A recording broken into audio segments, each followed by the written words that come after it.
what's going on, everybody, and thanks for joining me again. I've got a real special brother and a really great friend joining me today. We're going to get to the roots, the mission statement of this podcast. We kind of got derailed getting on the sports grind, talking about baseball. I mean, come on, that's the feel of the summer. But it's time to get back to our roots, the mission statement, get a little philosophical. Today, we're going off to space, and I've got my space hat on, got the foil hat, ready to get down to the conspiracy of the world. We've got Joe Lopez, J-Lo the Science Ho, J-Lo the Science Ho, Joe, J-Lo the Science Ho. Thank you for joining me, Joe. It's a pleasure to have you, brother. Yeah, of course. Always a pleasure, Alex. I've been looking forward to having this conversation for quite a while, so glad we could be here. So, to give you guys some insight of what Joe is to my life. So Joe's a fraternity brother. I grew up, for a little while with Joe now, and you've changed. I can't even stand outside alone without thinking. I'll be, in a crowd. We'll be standing around outside, and I'll be like, what would you guys do if the Men in Black walked up right now?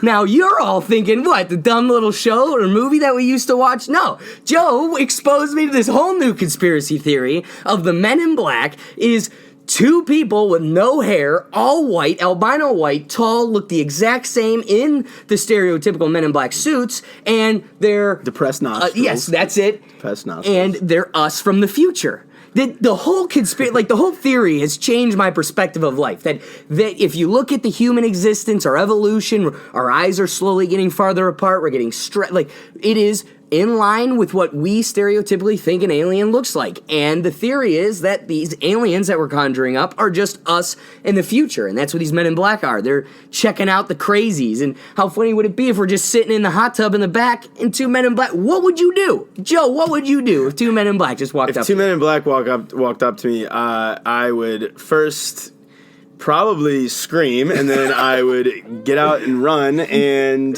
not look back. Then they just, they reappear, they materialize in front of you. You can't escape them. At the point I see that, I'd probably shit myself, which is, I think, a typical reaction for somebody who can, teleport.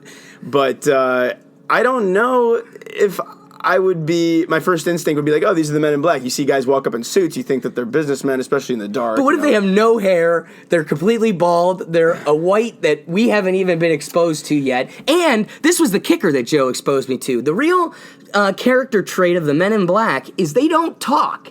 They don't talk. They talk to you telepathically in your head. So you don't even see mouth movement. You hear voices in your head. That's what the foils hat's for. Keeping them out of your head. They're trying to get keep them out. No, so you hit it spot on. I think there's a lot of conspiracies out there about different things. I don't necessarily believe in all of these conspiracies. I think that some of them might have some solid ground to run on. I think some of them are different and odd, and a lot of them are theories. And at this, I just am more. I enjoy the thought experiment about this. I enjoy the conspiracy. I like to kind of play along. I don't necessarily believe it 100%, but it's a wonderful thought to have that these Men in Black are actually humans from the future and have teleported back to our timeline for whatever purpose they have. Think about it. If teleportation is not teleportation, but time travel is possible ever, and it does get invented sometime down the line and discovered by humans, that means that theoretically we've already been visited by our future selves. Right. Doesn't that? That follows, doesn't it? But that also that theory requires the fact that time is linear. Do you think time is linear? It requires that. In some sense, it could be that time is cyclical, honestly, because so in theory, if everything, assuming we don't have, free will and free, consciousness. Determinism! Assuming we don't have, the ability to make our own choices and that everything is, just bound to happen, and we exist to, fulfill whatever fate we have. You're speaking my language, Joe. I'm a determinist. You're speaking my language. And if we assume that that's true, then at some point, assuming that if you were to take the assumption that the universe is cyclical, then everything would occur exactly how it was again. So you could, in theory, visit what we would call past events by accelerating and going forward in time to basically another Big Bang and following through that. And assuming you could survive it, of course, but making it to that, the dinosaurs are up and running and you've gone ahead infinitely far in the future that you've basically, come back around again. Okay, so we're going to boil that down real quick just because now you've piqued my interest. But first, let's outline what it is, what determinism is. Determinism is the theory that if you were to rewind history, it would play out the exact same way every time. That free will is an illusion. The way that, when I was in philosophy, the way I kind of came up, a perfect way to describe it is, if I came up to you and told you what determinism is, that free will is an illusion, we have this illusion of multiple different choices, but at the end of the day, you'll always pick that same choice.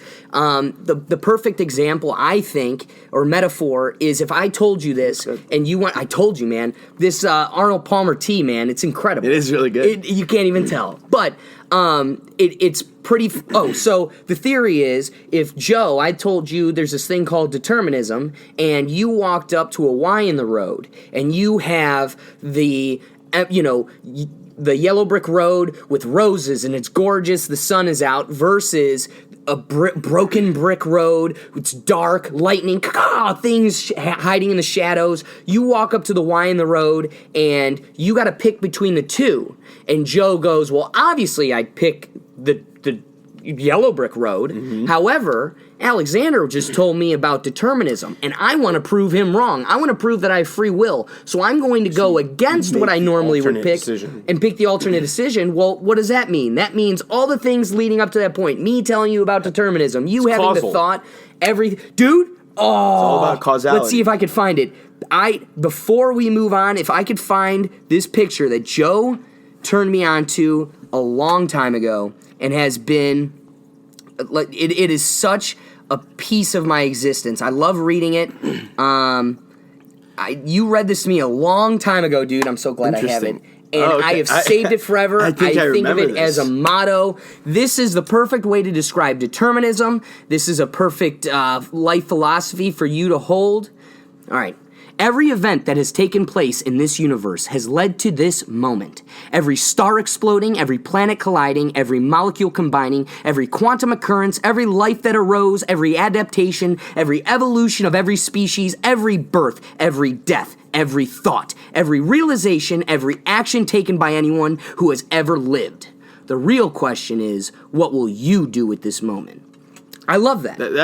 It gives me chills every time. Every time, dude. Because it's really crazy to think that so much has happened since what science says has given us the present day. There's so much that occurred. If we look at the theory of the Big Bang and we take that timeline, and it's just, there's so much, and to accumulate, and me and you right here, we were determined to drink this drink, right? Cheers. Cheers. Arnold.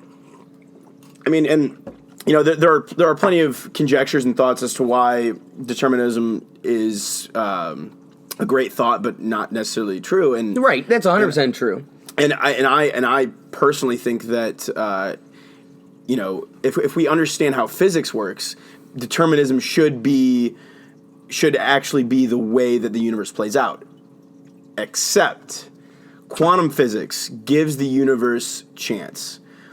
It gives, this is really a topic that can get deep. But if we, if for example, you take a pool ball, you put it on a table, right, and you got the cue ball and you've got the 8 ball in the center, and you hit the cue ball into the 8 ball at the exact same angle, with the exact same amount of force, with assuming say that there's no air resistance, there's no wind in the room. If you hit it exactly the same every time, you will get the exact same play out. It will, every single time. And now again, that's assuming that the fibers on the table haven't been rolled out and been worn down over time, and you're assuming the same conditions. You're going to start with the same action and you're going to end with the same result every time, except there are a lot of theories about decision making. We know that in quantum physics, we get a variable of chance. There's random chance or probabilities that come into the equation, and that is a huge factor into into the argument against determinism. And if you want to get into that, we can. But I know it's very deep. Okay, I wouldn't mind getting back to it, but I wanted to lay out what the theory of determinism is, because now I want to kind of dissect your point, because I have a hard time. I mean, listen, it's just as probable as me being a brain in a vat, right? Every philosophy conversation comes back to that, right? So just as much as right now, it's just as likely that this all is a simulation, and the only thing I know, capital K, know, is that I'm real with real thoughts. I have no clue that you're real, right? And like right now, you're sitting there going like, this hologram thinks he's real, but all I know is I'm real. So in light of that, you have to always concede that it's just as likely that I'm in a vat, a brain in a vat, as much as there's a God, as much as there's determinism, and the space itself stretches, comes back, explodes, and does it again. So it's kind of like, an accordion. But I just have a hard time, with breaking down the physics of it all. I just have a hard time understanding how that process would actually play out that way. I think it's more like, I think time is happening all the time at the same time. Like Rick and Morty, right? Like there's just a ton of different timelines going on simultaneously. And if anything, our existence right now, our thoughts and existences, is just a pulse through that timeline. And it could just continuously repeat itself. So I guess in that line of thought, there's no reason that it can't tie back into itself. But I have a hard time, if you could help explain to me how it could be cyclic, how it could end up, we're back to an Earth 2 with dinosaurs, then Greece, then us, then future humans. So it's very abstract. And again, these are just theories. These are, plenty of scientists come forward. They say, "Hey, here's a possibility." They work out the math, and if the math holds, that's when it becomes, it's a real scientific theory. It's more of a hypothesis at the beginning. Scientific theory, we have to remember, is not the same that you would call, science. It's different. A theory is more of like it's been proven by what we can establish in the scientific community. But as far as a cyclic universe, so assuming that, for what we understand about the universe, it's really hard to prove this because we've only been existed for such a short period of time, literally just the blink of an eye, But if the universe, assuming, let me give you a little example. If you have a Rubik's cube, okay, assuming all the individual cubes on the inside of it are exactly the same size, and they are uniform, and you have an explosion from the center of the Rubik's cube. Again, understanding physics, the Rubik's cube should space out perfectly every single time. The cube should land in the exact same spot in the exact same way, assuming everything is uniform, right? And now we don't know how the Big Bang played out exactly, but the best theory that we have is that an infinitesimal point, smaller than a pinhead, had everything that we know in the universe today, all of the mass concentrated in that one point, and it expanded from there. So if that point was uniform, then we should see that, and not necessarily uniform, but if it was... I guess you could say uniform. It's a little bit more, it's a little bit abstract, but it would play out that same way if everything exploded and came back together in that same way.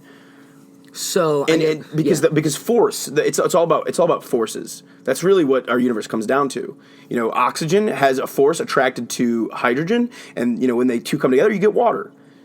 And that caused, in those series of events, the explosion, the way things settle, the heat, it's very complex, but if everything played out the same way, if the explosion was the same each time, you might be able to get the same result.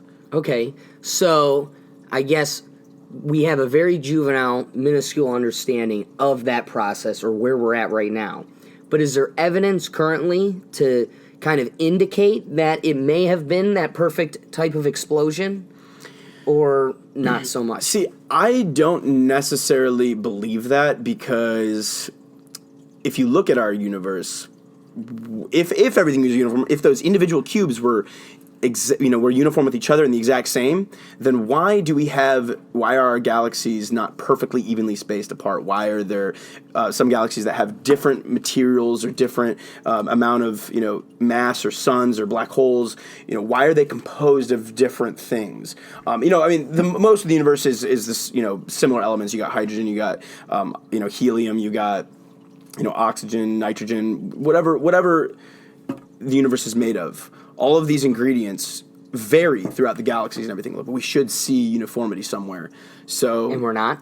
Well, it could be. It could be that. Oh, so continue. Well, no. So it just seems like we can find it in some areas, like the honeycomb.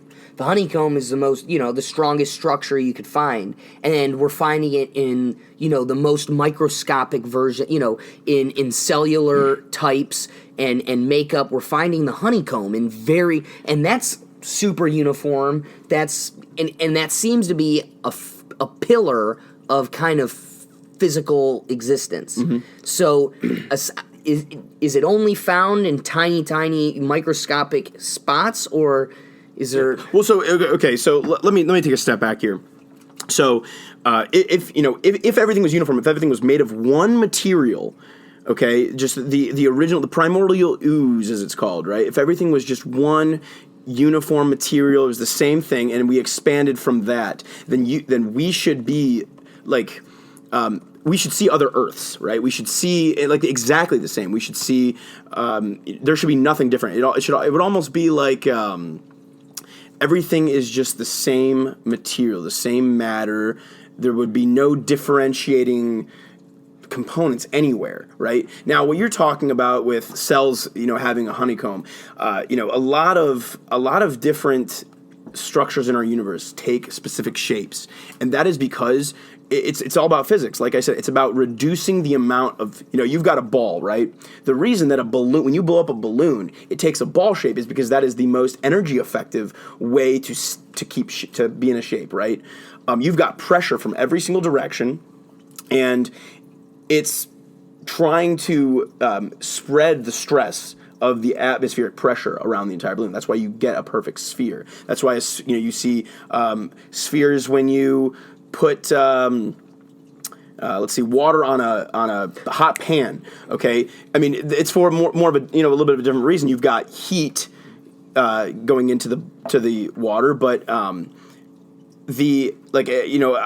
you've got a water on a pan that is greasy, and it'll form droplets because it's energy efficient for it to do that. It is basically trying to repel the fat molecules or the Teflon away from it, and so it forms these nice little droplets to just be energy efficient, and that's what you see in other structures as well. Okay.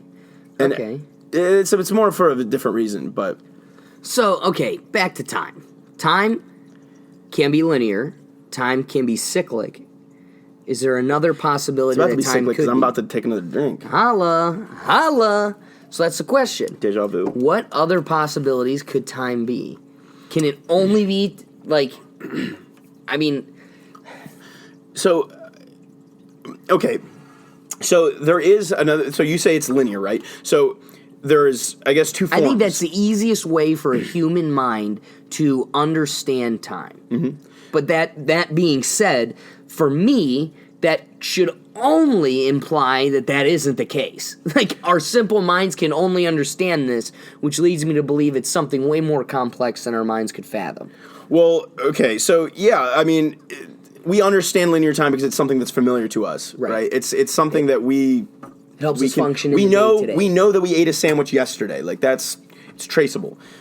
There's two forms. There's basically the theory that time is linear in one direction, and we cannot go in the other direction. And there's plenty of paradoxes that exist to, you can't go back and kill your grandfather because then you wouldn't be born, and then you would never be able to go in the past. And like, there's plenty of paradoxes that exist. But in Einstein's theory of relativity, there is possibility and room for time to be you to be able to travel in the past, and that would assume that you could that time does go in both directions. It's just one line, yes. Okay. But like I said, there are a lot of paradoxes that come up, and we don't know how that would play out. Can you describe how that? Do you have? I mean, I know that's really freaking complex, but the only reason I asked that is recently I just heard a scientist talking about how it is crazy how everything boils down to Einstein's theory of relativity. Everything. Like every bit of science. This guy came up with this theory, and every bit of science leads back to this.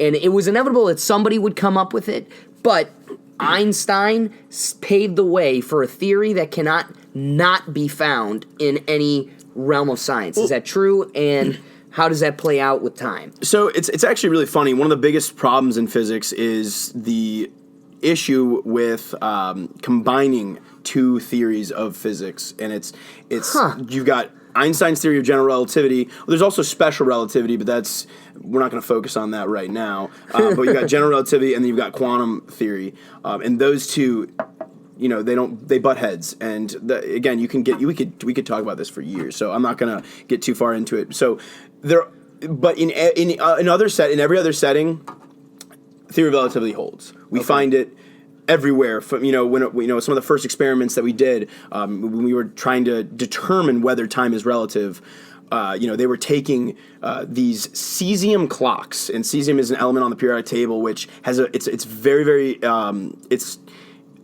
a very very very very very specific. It's got specific properties that allow you to determine time very precisely.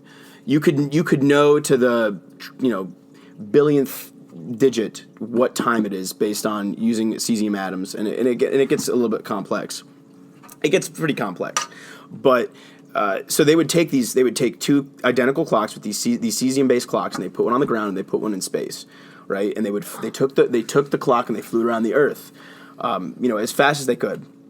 And when they had started on the ground, they had the same time, so it was like 8 o'clock. But when they got back to the ground, they had noticed that the time on the clock had not moved as much as the time on Earth. And so we had proven, just by this experiment, that as you approach the speed of light, as you get faster and faster, time slows down. And you can think about this in so many different ways. Einstein thought about it. What would happen if I was riding on a beam of light? What would I see? And if you think about it, no light could get to you in time because you'd be traveling at the speed of light. You'd always be ahead of it, right? If you were traveling on a light beam going one direction and then another light beam was shot behind you, that light beam would never reach you. It would always, that source would always look dark, actually. It would look like it's off, always. So you would never even realize that it was on. Ever. Dude. And there's... if you'd like to jump in, go ahead. No. The only thing I was going to bring up was... Okay, you said something a long time ago. Boom! Not to derail this conversation, but I would like to talk about it. Yeah, go for it. You know what? Okay. We'll see if we can come back. We will bring it back to time. But I want to talk about how... And before I bring up the topic, I want to explain a little bit. But the discussion now is going to be based around over 1 million morons signed up to charge Area 51. Yeah, okay. And what really... Right here, bad boy. And what really charged the conversation was my dad... I've been really into the Bob Lazar story. Oh, yeah. When he was on Joe Rogan. Mm-hmm. I think those long forum types of conversations give you the ability to really dissect a person, their character, and figure out, judge, do you believe this person or not? Yeah. And I can't help but come out saying I can't deny this guy. I just, the way you listen to him for 3 hours, but at the same time, he had faulty memory, he had a headache because he was so stressed out by the situation. So is that human faulty, or is this guy a little crazy and he's remembering where it's convenient? Yeah. So while I'm talking about Bob Lazar, And you know how he's kind of got me convinced, and that podcast got me a little convinced, and all this shit's adding up. How's this guy going, hey, guys, they found a new element? And everybody's like, yo, you're crazy. And then 8 years later, that element is now on the periodic table. That's pretty freaking insane for somebody to call an element, Joe. Call an element that's going to appear on the periodic table, and you'll be a god to me. Anything you say, I'll believe it, because you're onto something. Who gets to just conjure up an element? So, that had me convinced. My dad goes, why would the government hide this from us, right? Like, what motive would they have? The thing that I will always hang on to and never forget, and please fact check me because you're the authority on this story, because I got it from you. Okay.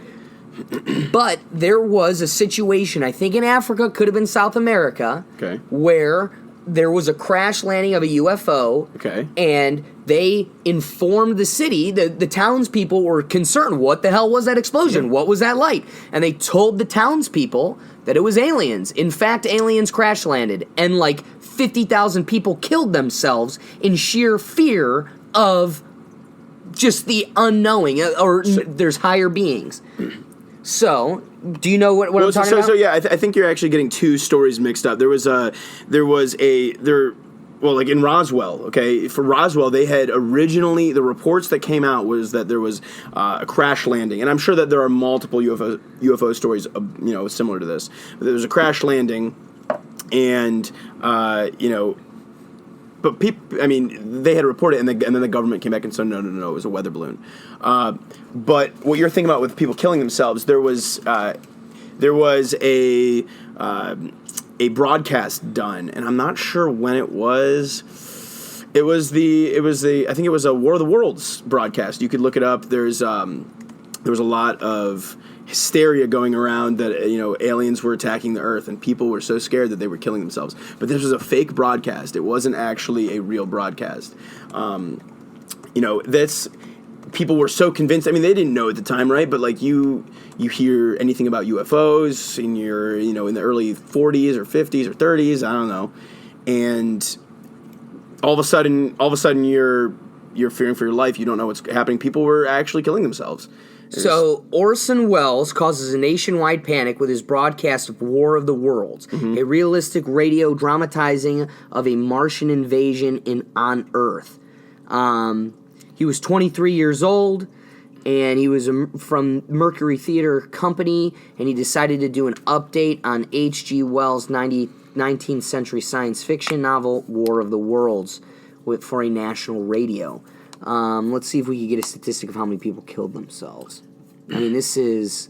But back to your point, crazy. I think 7,000 people killed themselves. Wow. Yeah, I didn't know that the number was that high. That's insane. That's crazy. But that's in the thousands. And so, one, you should be able to understand why a keeper of the society, the highest being of the social order, finds it that these basic humans can't of course. They just can't swallow that pill.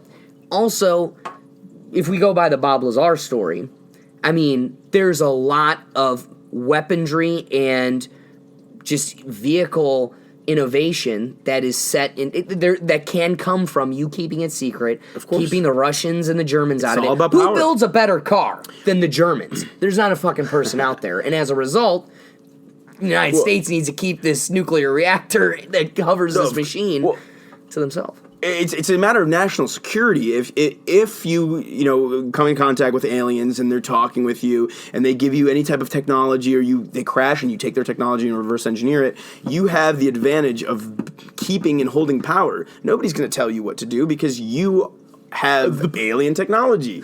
Go ahead, fight me. I'll take laser beams and snap you out of the sky. But what's funny about that Area 51 thing with Bob Lazar, he said the science of it was completely anti-science because you weren't allowed to build off of each other's innovations. You were not allowed to... Supposedly they had 9 UFOs, and you weren't allowed to know about, hey, you found out UFO 4 had an innovation. You weren't allowed to know about it. And so you're left in the dark, and it was just anti-science, because science is building off of other people's innovations. Even on the same hovercraft, everybody was so, separated in what they were allowed to look at, what they were allowed to know. And the only reason I say that is he didn't get an accurate idea of where it came from. But over the 2 years or whatever he was there, he was able to get the idea that he thinks that they've recovered them underground and that it was buried, which could come back to your point of this shit's cyclic and that stuff's been there, like the future is in the ground. So, I mean, it's really crazy, to be honest. If aliens have existed, and they have visited here, what have we found, right? I don't know what I believe, really, but I do know that if aliens were to come to Earth, I think another reason why a government hypothetically would not tell its people and try to keep it a secret is because what would happen to world religion? Oh, what would happen? And all of a sudden, let me build off your point. What was religion made for? Why was religion created? To control the masses. So if we dismantle what we created to control the masses, we no longer have control over the masses. Well, also, all of a sudden, you've got how many? I don't even know the percentage of the people in the world that are religious. I'd probably 80% that are. You could look it up, but Christians, the Muslims, the Jewish people, the Hindus, they all have these Does gods. Scientology include as a religion in that massive craziness? I mean, they can believe whatever they want, and that's perfectly fine. I won't, tell them they can't. I might not think it's correct, but I will never tell somebody that they... 68% of the world's population believes in God. 68%. Okay, believing in God, right? So you believe, but believing in God, I think, is a little bit different than following a religion, right? I know a lot of people that are spiritual that maybe believe in some type of creative being, but they don't follow the Bible, right? The Bible has a creation story along with it, right? God did this, and this, right? And the earth is. And then in 7 days, he kicked his feet up, smoked a joint, and rested. But that. See, that's what I was thinking of. Why are we not celebrating that part? But no, I don't know, man. But if you look at the way that these religions are structured, it's off of some type of creation story. But none of them, very few of them, include aliens. Include other beings. We think of ourselves as special, and all of a sudden we're not that special, and that's the problem. That's one of the people. There would be people that would be up in arms about it. And I think the Catholic Church sees this, and they are trying to become more progressive with their beliefs in aliens because they don't... Well, in everything. Well, I mean, yeah, but if you look at the Catholic Church, they've the Pope has come out. He's I want to see aliens. I believe in them. And he thinks that there's a place in the religion. He's trying to incorporate it into the religion now. So when say it does come up in the future, they got that entry right there. They got that pipe entry. Now, to branch off into maybe another conspiracy theory, do you think that might be due to the fact that Christianity, the Vatican, don't they have the biggest telescope one of the biggest telescopes in the world? Believe it or not, they do. And so... Which is great. And isn't that what... Okay, I thought it was you who told me that they have one of the biggest telescopes in the world for the reason of they got the religion to pay for this telescope because they want to use it to prove that there's no outside life and that what the Bible says is true. Now, do you think, following that train of thought, that they created this telescope to prove that Catholicism is true and real, that they're starting to see more and more activity that they're like, shit, we better start curbing our attitude before it catches up to us and it beats us out? See, okay, so... just like any institution, most institutions, in a sense, the church and other, they're a way to make, it's a business. You got to make money, right? And if you don't have any followers, how are you going to make your money, right? If you don't have any followers, you don't have, obviously you're trying to also spread a belief. You're trying to, you've got a reason behind what you're doing, and you're trying to, spread a thought, but you're also trying to make money. And if you've got no followers, you've got no money. So I think that the Catholic Church is they're being smart about this, and they want to. If life does come about, they're saying like, hey, we've said this from the beginning. Like, maybe there was a misinterpretation in the Bible, and there's a great show on History Channel. It's called Ancient Aliens, and it's just fascinating. Even if none of it's real, it's fascinating, and it's lovely to hear about. And there's some you can learn a little bit of history about actually like some of the structures in our world, which is cool. But it's just an interesting thought. But the ancient alien theory basically says that some of these things that we interpreted in the Bible or in the Quran or other religions are aliens that came down to Earth and gave us the technology or the wisdom, or they were the gods that came down and helped us develop society. And so I think a lot of religions are thinking about how to incorporate that into their religion if it comes up. And there's way too much of a threat from that in Egypt. I think Egypt's got some crazy stuff going on. They have, see, I'm going to butcher the story, but they have... No, you're fine, man. So they're extremely curious how the Sphinx got where it's at and how they were able to build this thing and carve it perfectly with the juvenile technology that they had. And there's an understanding that there was like a complex, like miles, so many miles away, where it was built and then carried over. And it's like, how the hell did they do that? And there's just you look at Sphinx, hieroglyphics, and you're like, you break that stuff down, and there's and do you have any knowledge of that? Yeah, so I mean, Egypt's a fantastic place. I mean, it's really an archaeologist's dream, but Egyptologists, are stunned and amazed by a lot of the things that are there. I can't say specifically on the Sphinx, but I know a lot of the megalithic structures in the past. The Great Pyramid, Stonehenge. A lot of the stones have been brought from quarries hundreds of miles away, and it's perplexing to think, well, humans that had very limited technology at the time were able to move these giant stones. But I also think it's important to employ the thought that they were maybe we're not giving them enough credit. Maybe they were smart. Maybe we have to remember that geology is also the geographical locations and the geology has changed drastically because weathering. Sea levels have changed. I don't know. Like I said, I don't know. I can't put a time period on every single thing. I don't know how much has been done in the past 6,000 years. But sometimes we have to think that we are humans. We have survived for a long time. We've been through famines. We've been through droughts. We've been through plagues, ice ages. We've been through so many different obstacles, and yet we persevere. Because of how smart we are, and our ability to take a problem and solve it. So maybe they did solve it by themselves. Maybe they did have help from another source. And it's fascinating to really think what happened. And we have no clue. We're so ignorant to it. Oh, and Egyptologists are blown away by the things they find in Egypt, especially like in the Great Pyramid. They find chambers of zinc and hydrochloric acid, and those two when you combine the two, you get electricity. If you understand how to separate them, because the acid comes in and basically strips the zinc of the electrons on it, and you can create electricity. And there's giant chambers with traces of each of these elements inside of them, which is crazy. Wow, which is absolutely, I didn't know that. It's fascinating. It's fascinating. It's like, what were these Egyptians doing? And that's where these theories start to come about. It's like, wait a minute, why were they trying to do this? Were they trying to generate a buttload of power? What were they doing?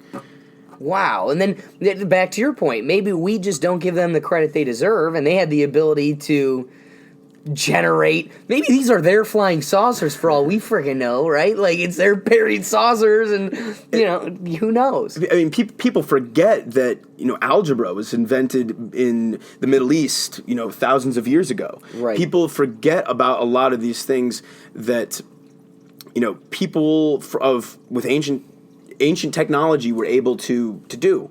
I mean, it's pretty mind blowing, but. We can't rule anything out, but I think there's a famous quote, and I can't remember it exactly, so if I'm butchering it, I apologize, but it's any any theory that you can assert without evidence, you can also dismiss without evidence. So that's true too. So that's where you have to be careful about, aliens did this. I mean, sure, keep the thought in mind. Like, we're not going to dismiss it because we've never been there. We don't know. We can only use the evidence that we have today. Right. But oh man. But like you said, Egypt has its murky waters, though.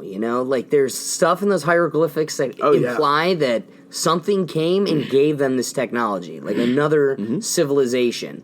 Even like Atlantis. Yeah. There's evidence that was in Africa. Sure as hell, there's a spot where they're like, this is probably where it was at. And even for Socrates to be able to leave Greece, he got exiled from Greece. For him to leave Greece, go to Atlantis, that's in his writings multiple times, come back and go, none of you would have an idea of how far these people are. This is like future technology on steroids. And then they get wiped away. And they're perfectly located in Africa where that was completely underwater at one point, where they were drowned. And some of the drawings of what Atlantis looked like, they had irrigation through their entire city, so they had, rings around the city, multiple rings that were moats around the city. And it's like, well, how'd they get the water to do that? Well, they were on an ocean where it would make it pretty damn easy for it to flood.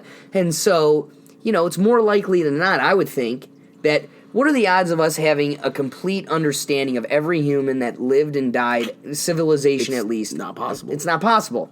I mean, records will be fudged, records will be lost. And for us to just wipe it away, I mean, who knows that Atlantis wasn't taken over by another civilization and was just destroyed? So, back to your point, we have no clue. But I think the fun part about science, and as I emphasized before we got going, why I think and why every philosophy professor I've ever had was the stream of thought in philosophy classes is that philosophy is the main science that promotes all other sciences, that it is the heart of science. And I think that I believe that to be true because, just back to our point, just as much as it's likely that you're a brain in a vat, God is real, or this is all just a hologram, like, they're all equally likely. And you need to operate in a realm of investigation where you can consider all and not nixing any of them, right? And so I think we're going to come across some really great things, at least in our lifetime and our kids' lifetime, with Egypt especially, and a lot of our history. There's so much to be explored. And it's really fascinating, the theories in philosophy that exist. Some of them are like, oh, that's hocus pocus. There's no way that that's real. You guys are crazy. They think that we're like imagining unicorns running around in a field somewhere. But it's like you have to realize that every great thought that has ever been had, every idea for an invention or for a theory that we've proven has been just a thought at one time. It was an idea. Like, Albert Einstein used to sit around and used to just smoke his pipe and used to have these thought experiments, and he would just imagine the weirdest things and put himself in these scenarios, and yet he was one of the greatest scientists of our time. Riding on a light beam, like, how could you ever do that? We talk about modern. Wait, can you explain that? What, riding on a light beam? I've never heard of that. Is that an Albert Einstein thing? Albert Einstein, yeah, his original, the way that he came up with his theory was he was looking out his window and he was thinking, how.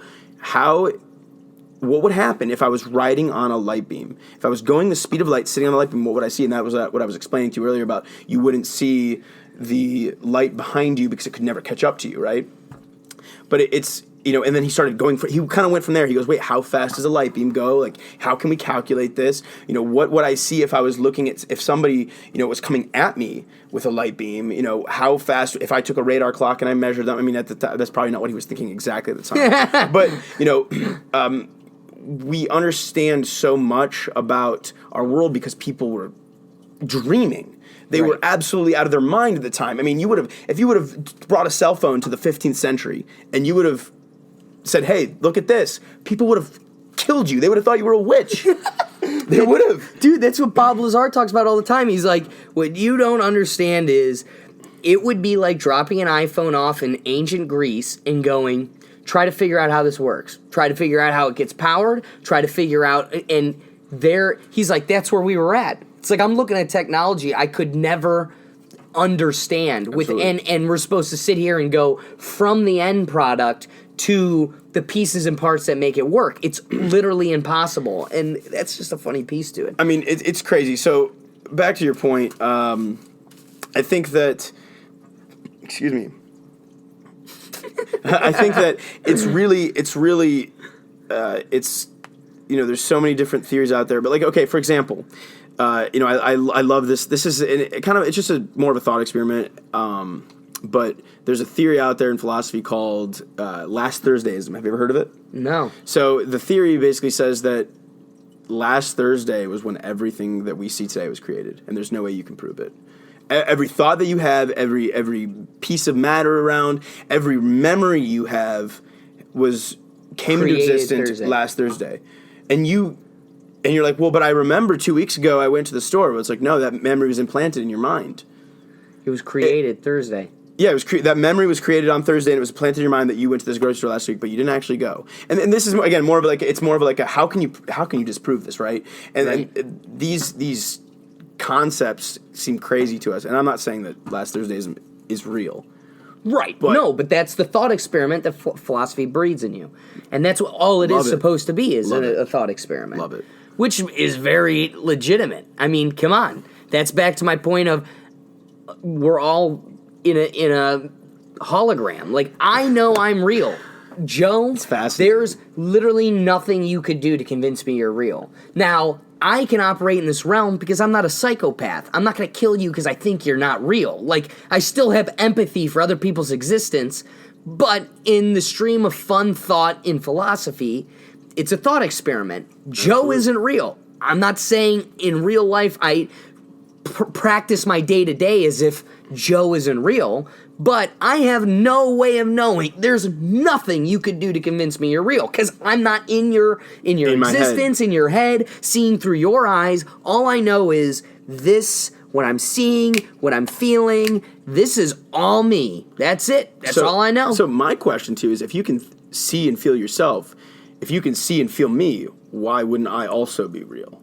Well, you're just as real as this table, so as this chair. You can make an argument. Now, you may not necessarily believe it because you know that inside your head, like, I could think that you're a program, right? And you could think I'm a program. Exactly. But if I think the best way or the biggest thing that science uses to operate efficiently is it takes the best evidence for something, not necessarily that other things couldn't be right, but it takes the best evidence for something, and it puts that forward. I can, if I were to dissect you, which I never do, I could see that you have organs, and if I dissect me, I have the same thing. So I could make the assumption that, like, well, you also exist like I do. You exist in the same way. But I'm going to go back to... I think, therefore I am. That thought? It's right. Like, if I do that, why couldn't you? But I'm going to revert back to the Eddie Bravo cop-out, and I'm not sitting here pretending like this is something to operate your life on, but just as much as I know my cell phone works, and I know when I call you, it works, and I'm told it works because that signal's being bounced off a satellite and bounced back to you, well, I don't know that. I don't know that. I don't know, let's get to more of a medical, I don't know that, my pneumonia can be cured with this antibiotic, but I can live a life where if I take this pill, my pneumonia's gone. So it functions. I see what you're saying. But I'm not the scientist or biologist that read all the books, is conducting this experiments and fulfilling the hypothesis.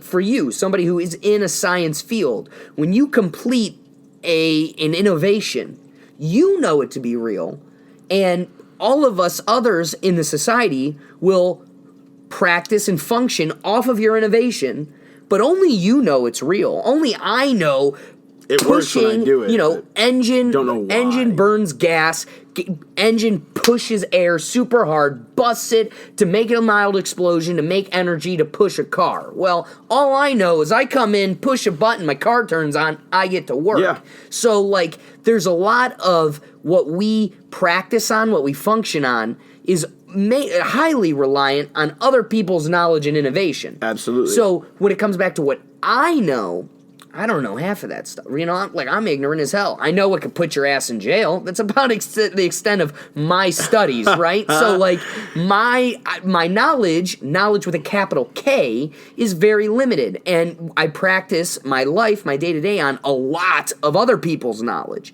So yeah, absolutely. Back to especially like science, like especially science. Fuck this thing. All right, this was bound to happen. We're switching, bro. Switching to the Kid Cudi limited edition All-Star Game drip. Mine's not as cool, but yo, yours is an Indians hat, and this was not planned, by the way, at all. I just threw in Joe's face that we're going foil hats because of the theme of the podcast. And he rolled in with the hat of the century. Go Tribe. Go Tribe. We're not talking about Tribe. I was just about to start talking. No, cool, man. No sports. Rolling with the space. So, yeah, I mean, your profession, especially, like when you're in law, you know, it's somebody comes in that has been accused of committing murder. You guys have to assume that the DNA evidence that was taken off the weapon and that was, you know, sent through the lab and tested is going to come out and give you a positive answer. And you're going to find who committed the crime. And you're trusting that science. Yes. Now, the scientists obviously don't want to be wrong as well, because, you know, there's lawsuits and things that can follow that. But you obviously don't want to do, because you don't want to put somebody innocent you don't want to put somebody innocent in jail. Right.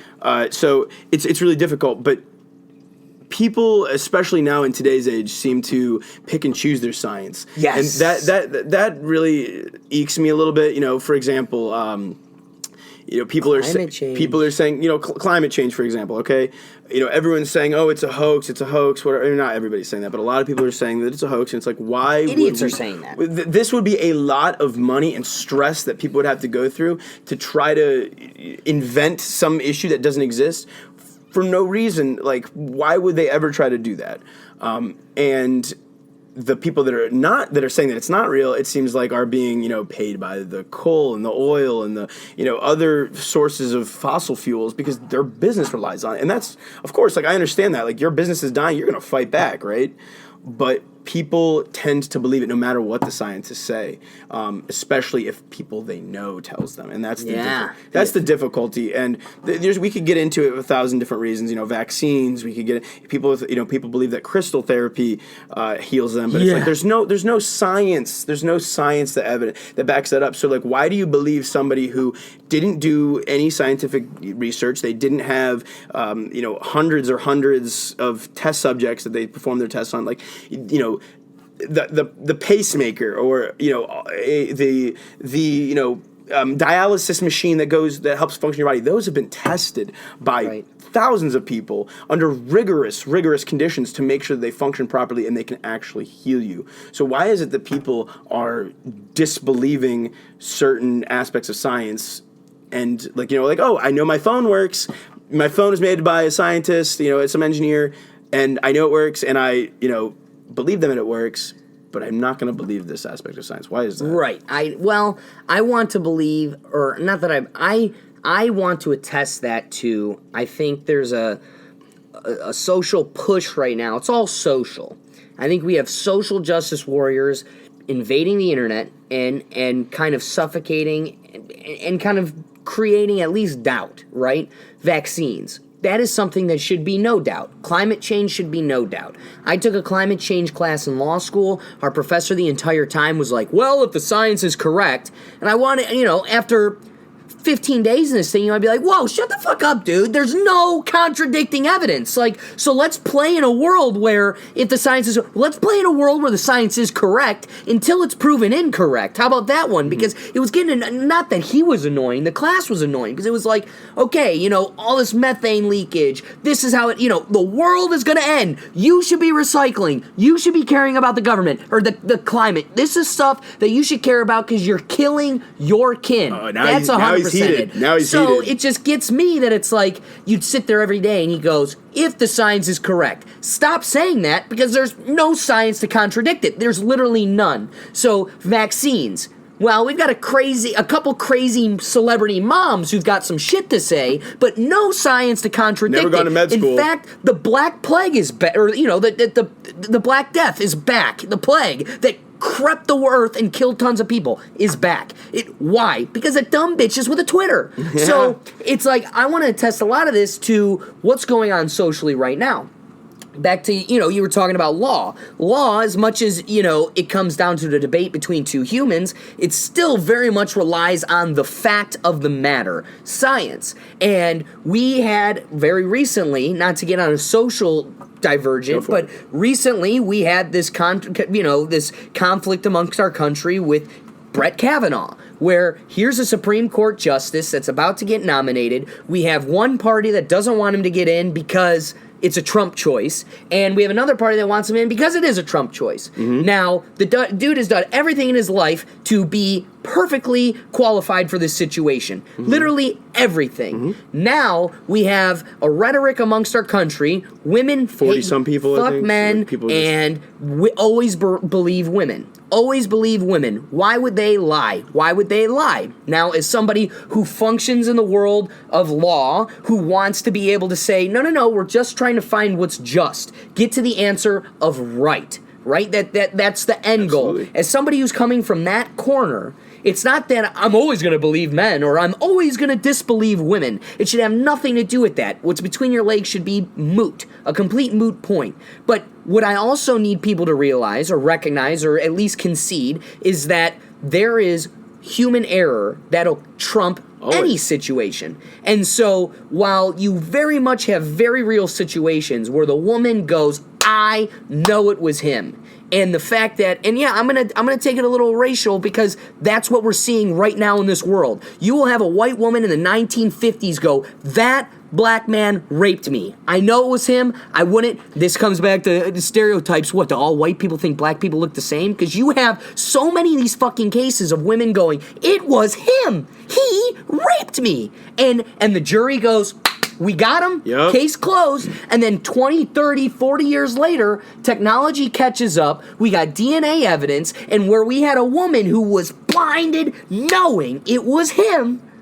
comes out, DNA evidence, exonerates him, it was somebody else, Susie, sorry to break it to you. You knew it was him, but it wasn't. And in a world where that exists, that happens, human faulty is seen in clear blue ink, you have to acknowledge that is something you need to operate with. You're absolutely right, and I think it's funny because science has shown us that eyewitness testimony is actually the least reliable. Yes. It's the least reliable out of all types of evidence, and yet in court, it seems like it is the most persuasive, most and credible, authoritative. which is a shame because it is a damn shame. They've done plenty of studies where they'll take somebody, they'll put them in a setting for they'll essentially like enact a crime in front of them, right?